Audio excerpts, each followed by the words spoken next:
नमस्ते साथियों। अभी मैं जिस धरती पर चल रहा हूँ, ये कोई आम जगह नहीं है।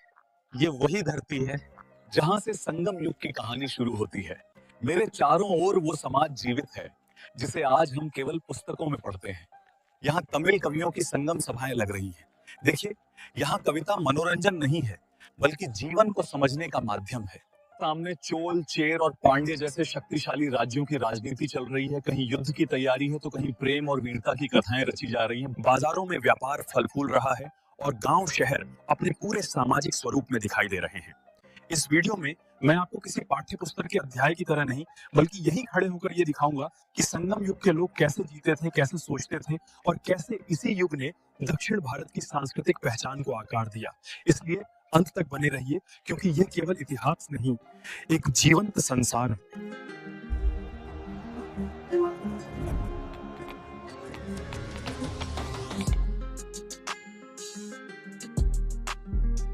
सबसे पहले यह समझना जरूरी है कि संगम शब्द आया कहां से। संगम का अर्थ होता है सभा या सम्मेलन, और संगम युग में तमिल कवियों की ऐसी ही साहित्यिक सभाएं लगती थीं, जहां रचनाओं का पाठ, मूल्यांकन और चर्चा होती थी। इन्हीं संगम सभाओं के कारण इस पूरे काल को संगम युग कहा गया। इतिहासकारों के अनुसार संगम युग की अवधि लगभग 300 ईसा पूर्व से 300 ईस्वी के बीच मानी जाती है, जब दक्षिण भारत में तमिल भाषा और साहित्य अपने लिखित और विकसित रूप में सामने आया। इस काल की जानकारी हमें किसी एक शासक के अभिलेखों से नहीं, बल्कि संगम साहित्य से मिलती है, जिसमें मुख्य रूप से एत्तुतोकै, पट्टुपाट्टू और तोलकाप्पियम जैसे ग्रंथ शामिल हैं। विशेष रूप से टोलकाप्पियम केवल व्याकरण ग्रंथ नहीं है, बल्कि उस समय के समाज, जीवन शैली और सांस्कृतिक नियमों की भी जानकारी देता है। इसी साहित्य के आधार पर हमें संगम युग की राजनीति, समाज, अर्थव्यवस्था और जनजीवन को समझने का अवसर मिलता है। साहित्य में संगम युग की परंपरा का उल्लेख मिलता है, जिसे तीन संगमों की परंपरा कहा जाता है। तीन संगमों की परंपरा तमिल साहित्य के विकास को समझने का एक महत्वपूर्ण सिद्धांत है। यह सिद्धांत बताता है कि संगम एक ही समय में आयोजित नहीं हुए थे, बल्कि वे क्रमिक रूप से संपन्न हुए थे। इरैनार अकप्पोरुल की पारंपरिक दृष्टि के अनुसार मूल रूप से तीन संगम प्रथम, द्वितीय और तृतीय अस्तित्व में थे, जो लगभग 9,990 वर्षों तक निरंतर अंतराल पर सक्रिय रहे। पौराणिक कथाओं के अनुसार पहले दो संगम प्रागैतिहासिक काल में आयोजित किए गए थे, जबकि तीसरा संगम ऐतिहासिक काल में संपन्न हुआ। तीनों संगमों का आयोजन पांड्य साम्राज्य की राजधानी में किया गया। पहले संगम का आयोजन प्राचीन मदुरई में हुआ था, लेकिन इस संगम से संबंधित अधिकांश साहित्य आज उपलब्ध नहीं है। दूसरे संगम का आयोजन कपाड़पुरम में किया गया था, जहां कुछ साहित्य की रचना हुई, परंतु समय के साथ उसका अधिकांश भाग नष्ट हो गया। तीसरे संगम का आयोजन पुनः मदुरई में हुआ माना जाता है। इसी संगम से संबंधित अधिकांश साहित्य आज उपलब्ध है, इसलिए इसे ऐतिहासिक दृष्टि से सबसे महत्वपूर्ण संगम माना जाता है। इसी संगम काल के साहित्य के आधार पर हमें संगम युग के समाज, राजनीति, युद्ध, प्रेम, व्यापार और लोगों की जीवन शैली की जानकारी मिलती है। इन संगमों में लगभग 8,598 विद्वानों ने भाग लिया, जो उस काल की उच्च साहित्यिक चेतना को दर्शाता है। इन संगमों के संस्थापक आर्षि अगस्त्य माने जाते हैं, जिन्हें दक्षिण भारत में आर्य संस्कृति का प्रसारक माना जाता है। इन साहित्यिक परिषदों को 197 पांड्य राजाओं का संरक्षण प्राप्त था। संगम साहित्य के माध्यम से दक्षिण भारत के तत्कालीन सामाजिक, सांस्कृतिक और राजनीतिक जीवन को समझा जा सकता है। और प्रमुख स्रोत स्वयं संगम साहित्य है। इसमें इट्टुत्तोगै 8 संग्रह और पट्टुपाट्टू 10 गीत शामिल हैं।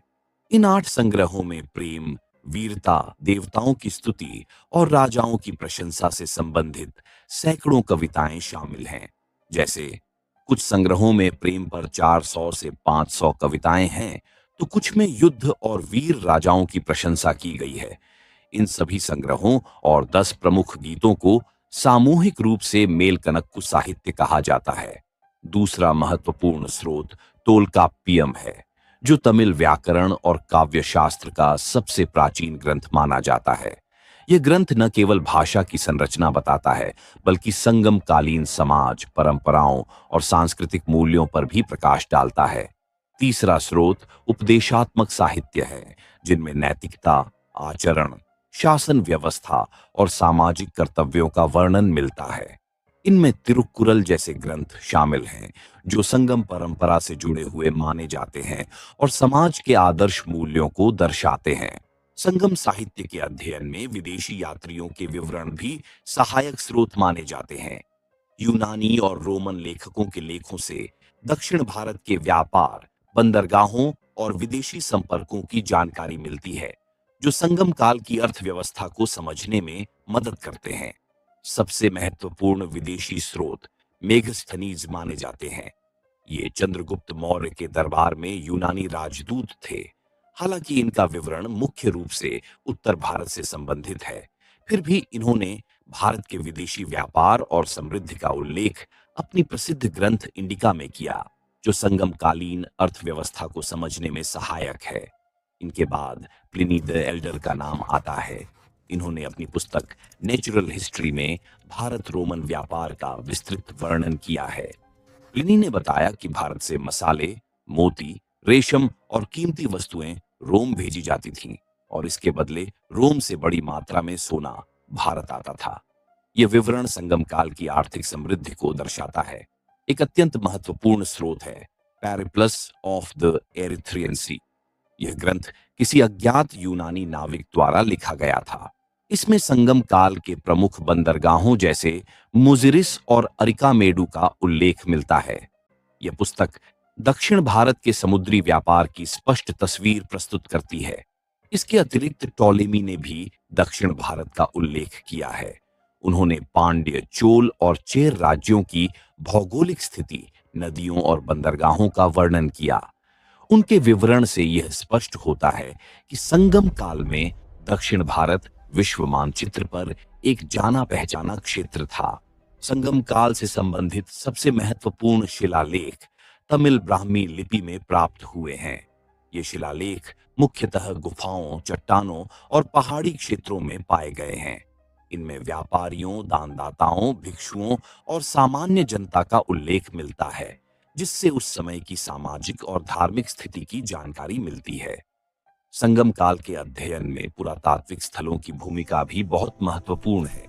जैसे अरिकामेडु से रोमन मिट्टी के बर्तन, मनके, दीपक और सिक्के मिले हैं। इसी तरह मुजिरिस एक प्रमुख बंदरगाह था, जिसका उल्लेख विदेशी ग्रंथों में भी मिलता है। साथियों, अब हम संगम युग के प्रमुख राजवंशों, उनकी प्रशासनिक व्यवस्था और आपसी संबंधों को समझेंगे। संगम काल की राजनीति मुख्य रूप से 3 प्रमुख राजवंशों पर आधारित थी: चोल, पांड्य और चैर। इन तीनों राज्यों का उल्लेख संगम साहित्य, अशोक के अभिलेखों और विदेशी यात्रियों के विवरणों में मिलता है। ये राज्य स्वतंत्र थे और एक दूसरे के समकालीन थे। चोल राज्य की स्थापना आधुनिक तमिलनाडु के तंजावुर और त्रिचिनोपोली, तिरुचिरापल्ली क्षेत्र के आसपास मानी जाती है। यह क्षेत्र कावेरी नदी के कारण अत्यंत उपजाऊ था, जिससे चोल राज्य को कृषि के क्षेत्र में विशेष लाभ मिला। चोल राजाओं का राजकीय चिन्ह बाघ था, जो उनकी शक्ति, साहस और युद्ध कौशल का प्रतीक माना जाता है। साथियों, मैं हूं करिकाल चोल। मुझे ही चोल वंश का सबसे प्रसिद्ध और कुशल शासक माना जाता है।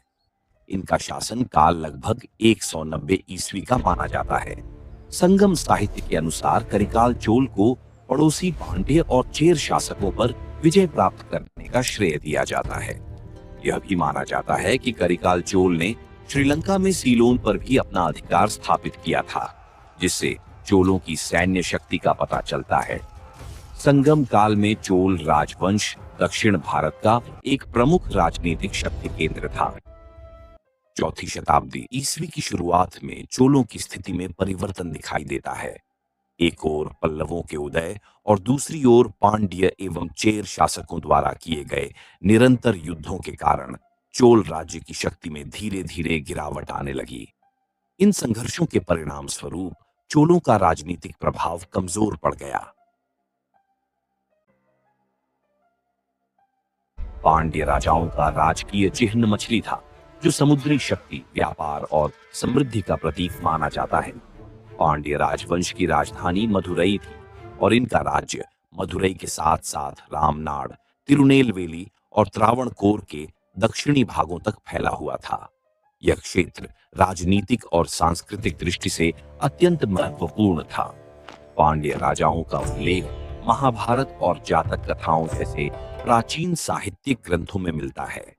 इसके साथ साथ मेगस्थनीज के विवरणों में भी पांड्य राज्य का संदर्भ पाया जाता है, जिससे इनके प्राचीन और संगठित शासन का प्रमाण मिलता है। अशोक के अभिलेखों के अनुसार पांड्य मौर्य साम्राज्य की दक्षिणी सीमा से बाहर रहने वाले स्वतंत्र शासक थे। इससे यह स्पष्ट होता है कि पांड्य राज्य किसी बाहरी साम्राज्य के अधीन नहीं था। इतिहासकारों के अनुसार एक पांड्य राजा ने रोमन सम्राट ऑगस्टस और ट्रोजन के दरबार में अपने राजदूत भेजे, जो पांड्य राजाओं के विदेशी संपर्क और समुद्री व्यापार की शक्ति को दर्शाता है।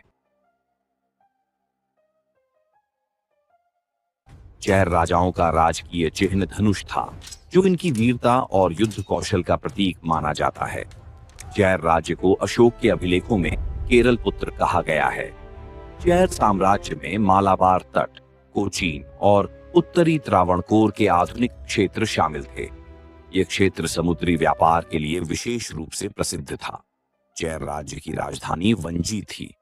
कुछ विद्वानों ने इसकी पहचान पेरियार नदी क्षेत्र से की है, जबकि अन्य इतिहासकारों ने इसे त्रिवेंद्रम या तिरुवनंतपुरम क्षेत्र के पश्चिमी भाग से जोड़ा है। चैर राज्य के निवासी कुशल समुद्री यात्री थे। इन्होंने मिस्र और रोमन साम्राज्य के साथ घनिष्ठ व्यापारिक संबंध स्थापित किए। टोंडी, मुजरिस और नेलसिंडा जैसे बंदरगाह चैर राज्य के प्रमुख व्यापार केंद्र थे, जहां से मसाले, हाथी दांत और अन्य बहुमूल्य वस्तुओं का व्यापार होता था। साथियों, अब हम संगम काल की संपूर्ण राज व्यवस्था, सुव्यवस्थित प्रशासन, सशक्त राजसत्ता और स्पष्ट सामाजिक ढांचे को विस्तार से समझेंगे। संगम काल में राजा को राज्य का सर्वोच्च शासक माना जाता था, जबकि स्थानीय सरदारों को मन्नाडार कहा जाता था। सरकार का स्वरूप वंशानुगत राजतंत्र था। सामान्यतः राजा का ज्येष्ठ पुत्र उत्तराधिकारी होता था। राजा एक प्रभावशाली दरबार की स्थापना करता था, जिसमें प्रजा को आने की अनुमति दी जाती थी। संगम काल में किसी औपचारिक परिषद के स्पष्ट प्रमाण नहीं मिलते। राजा को ईश्वर के समान माना जाता था। राज्य के केंद्रीय अधिकार राजा के हाथ में केंद्रित होते थे, लेकिन व्यवहार में राजा को बुद्धिमान लोगों द्वारा सलाह और मार्गदर्शन दिया जाता था, चाहे वह मंत्री हों, कवि हों या पुरोहित। इन बुद्धिमान पुरुषों को दो प्रमुख प्रशासनिक श्रेणियों में विभाजित किया गया था। पहली श्रेणी उन अधिकारियों की थी जो सीधे राजकीय सत्ता और अधिकार से जुड़े होते थे। इस श्रेणी को एम्पेरायम अधिकारी कहा जाता था। एम्पेरायम अधिकारी राजा के निकट रहते थे और शासन के मुख्य निर्णयों में भाग लेते थे। ये अधिकारी राज्य की केंद्रीय शक्ति से संबंधित कार्यों को संभालते थे। दूसरी श्रेणी उन अधिकारियों की थी जो राज्य के दैनिक प्रशासन को संभालते थे। इनका प्रमुख कार्य राजा के आदेशों को व्यवहार में लागू करना था। इस श्रेणी को एनचेयम अधिकारी कहा जाता था।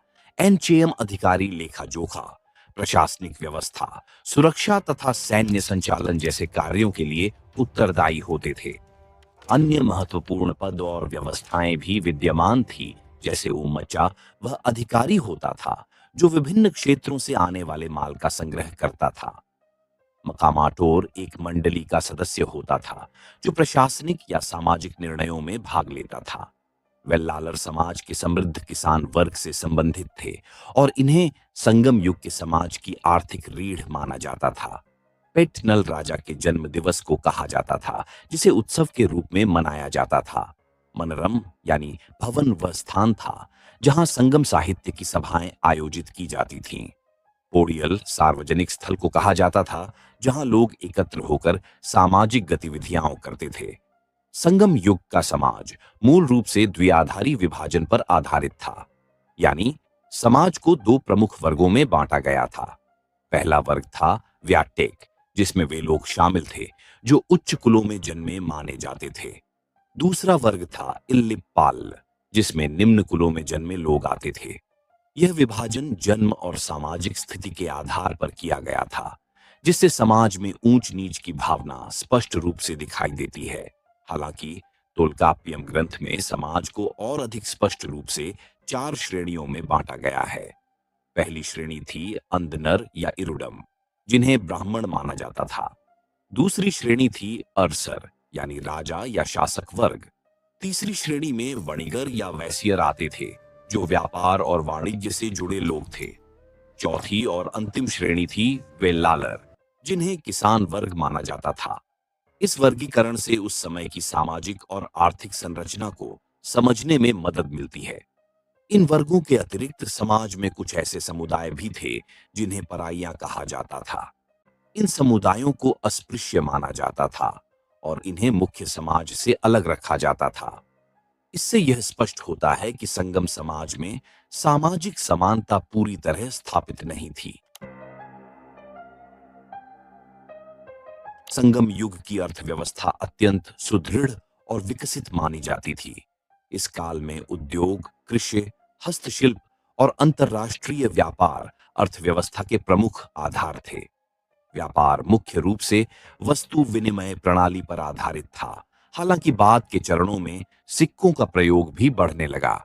इस युग में कृषि प्रमुख व्यवसाय था।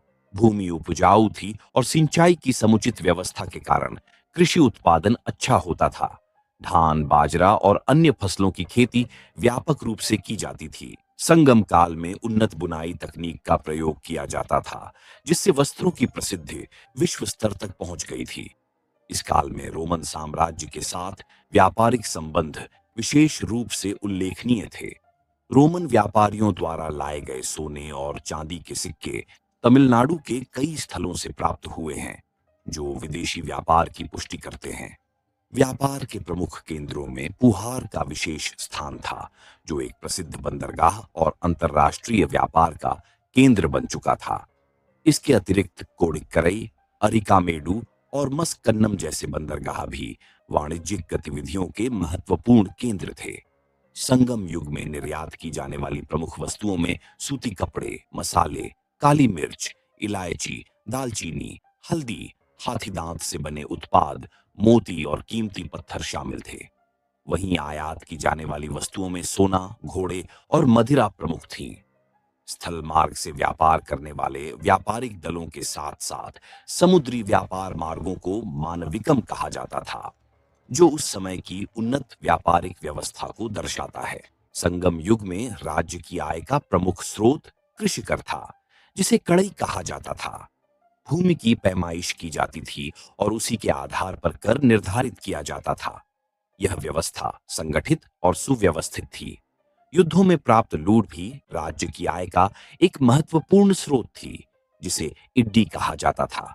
इसके अतिरिक्त व्यापार और अन्य गतिविधियों पर लगाया गया अतिरिक्त कर इडक्कू कहलाता था। अब अगर हम महिलाओं की स्थिति की बात करें, तो संगम युग में महिलाओं की भूमिका केवल घरेलू जीवन तक सीमित नहीं थी। अव्वैयार, नचेलैयार और कक्कई पड़िनियार जैसी महिला कवियों ने इस काल में महत्वपूर्ण साहित्यिक योगदान दिया। इससे यह स्पष्ट होता है कि महिलाओं को शिक्षा और साहित्य के क्षेत्र में स्थान प्राप्त था। इस काल में कर्पू, यानी पवित्र और नैतिक जीवन को महिला का सर्वोच्च गुण माना जाता था। समाज में स्त्री की शुद्धता और चरित्र को बहुत महत्व दिया जाता था। संगम युग में प्रेम विवाह सामान्य थे। महिलाओं को अपने जीवन साथी को चुनने का अधिकार दिया गया था। माता पिता की सहमति से होने वाले विवाह को कर्पू विवाह कहा जाता था, जबकि बिना पारिवारिक सहमति के प्रेम से किए गए विवाह को गंधर्व विवाह कहा जाता था।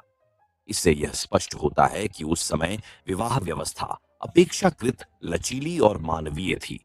संगम युग में जहां एक ओर कुछ महिलाओं को साहित्य और शिक्षा का अवसर मिला, वहीं दूसरी ओर विधवाओं की स्थिति अत्यंत दयनीय मानी जाती थी। समाज में विधवा जीवन को सम्मानजनक नहीं समझा जाता था। इस काल में सती प्रथा भी प्रचलित थी और यह केवल सामान्य वर्गों तक सीमित नहीं थी, बल्कि समाज के उच्च वर्गों में भी इसका पालन किया जाता था। इससे यह स्पष्ट होता है कि स्त्री की स्वतंत्रता सीमित थी और सामाजिक परंपराएं उस पर कठोर प्रभाव डालती थीं। इसके साथ ही संगम युग में राजाओं और अमीर वर्ग का नर्तकियों के प्रति विशेष संरक्षण देखने को मिलता है। नर्तकियों को राजाश्रय प्राप्त था और उन्हें सामाजिक तथा आर्थिक सुरक्षा दी जाती थी। इससे यह संकेत मिलता है कि कला और मनोरंजन को समाज में एक महत्वपूर्ण स्थान दिया गया था, विशेषकर शासक वर्ग के संरक्षण के कारण। इस काल में लोग नगर, कूडल, कोट्टम, पूडू या देवालयम जैसे मंदिरों में पूजा करते थे। विभिन्न क्षेत्रों के अनुसार देवताओं की पूजा प्रचलित थी। इनमें मुरुगन, पहाड़ियों के आराध्य; तिरुमल, चरवाहों के देवता; बलराम और इंद्र, राम, वरुण, सोम; कोर्रवाई, विजय की देवी; कोटवय, शिव, कृष्ण और विष्णु की पूजा प्रमुख थी। वैदिक देवताओं की पूजा भी असामान्य नहीं थी। लोग यज्ञ, वेदी, श्राद्ध और पिंडदान जैसी वैदिक प्रथाओं का पालन करते थे। वर्ण व्यवस्था का प्रभाव धीरे धीरे समाज में दिखाई देने लगा था। इसके साथ ही इस काल में बौद्ध धर्म, जैन धर्म और आजीवक संप्रदाय का प्रभाव भी देखने को मिलता है। ये धर्म विशेष रूप से नैतिकता, संयम और तपस्या पर बल देते थे और समाज के कुछ वर्गों में लोकप्रिय थे। लेकिन दोस्तों, कोई भी युग हमेशा नहीं रहता। समय बदला, परिस्थितियां बदली। संगम युग, जो साहित्य, संस्कृति, समृद्धि का प्रतीक था, धीरे धीरे अपने पतन की ओर बढ़ने लगा। लगातार विदेशी आक्रमण, रोमन व्यापार का पतन और दक्षिण भारत में बदलती राजनीतिक परिस्थितियां, इन सब ने मिलकर सुनहरे दौर को पीछे छोड़ दिया। कवियों की आवाजें धीरे धीरे खामोश हो गईं और संगम सभाएं इतिहास बन गईं। लेकिन याद रखिए, संगम युग खत्म जरूर हुआ, पर उसकी आत्मा, उसका साहित्य, उसकी संस्कृति आज भी भारत की पहचान में जिंदा है। मैं स्क्रीन पर आपको कुछ प्रश्न दिखा रहा हूं, जिससे आपको आइडिया हो जाए कि संगम युग से प्रश्न कैसे बनते हैं। इन प्रश्नों के उत्तर आपको कमेंट बॉक्स में देने हैं। चलिए अब मैं विदा लेता हूं। हमारे 1 लाख सब्सक्राइबर करवाने के लिए आपका बहुत बहुत धन्यवाद।